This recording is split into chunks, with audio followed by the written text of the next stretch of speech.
recording. Lay your freezer paper over the drawn shape and with the matte side up, trace your drawn shape with a pencil.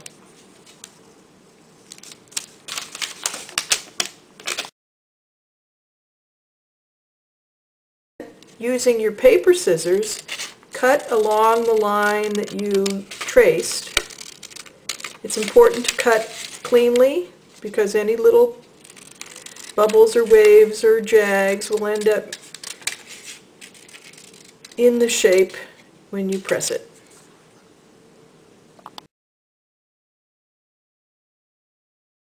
With the wax side down, place your template on the back side of your fabric, and using a hot iron, just run it over the shape.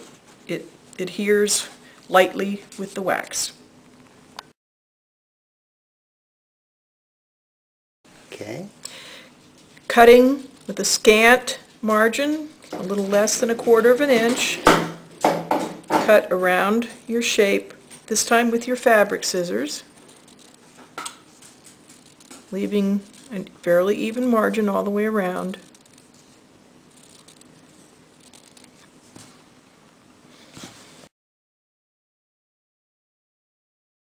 This is the trickiest part. You're going to spray your shape lightly with spray starch, and then letting the tip of the iron do the work, moving in a counterclockwise fashion around your shape.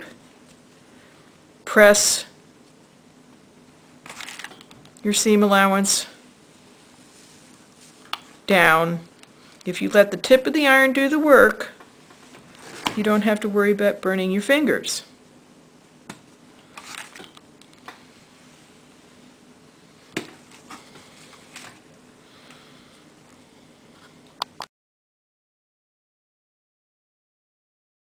There are two shapes, one that I had previously prepared.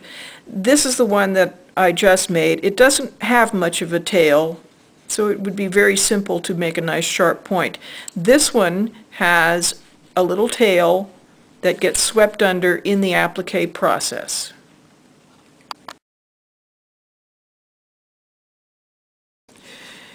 Taking the freezer paper out of the template, out of your shape, the freezer paper can be used again. Pin your shape onto your background fabric. This is just a demonstration piece, not something that I'm actually making. So, pin it on to your fabric. Using a needle and thread, nice sharp applique needle in thread that matches your fabric, start at one point. Don't start at the point, start away from the point, but any point along the outside edge.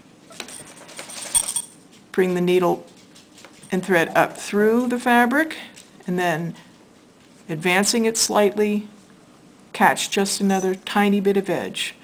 Put the needle in right where the thread comes out, moving the needle forward slightly, and continue in this fashion until you get to the point, which will take me a few stitches, and we'll see how to do these nice sharp points. I missed. There. Whoops.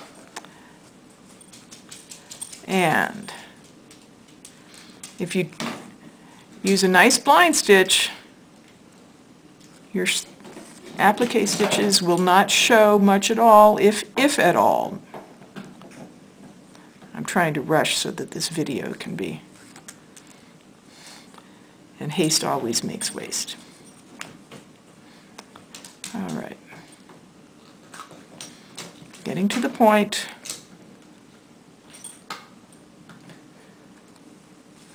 So my needle is right at the point of the fabric. I lock that point by taking one stitch underneath the point right into the point of the fabric. Then, using the needle, I sweep that tail underneath my point and Continue blind stitching down the next side.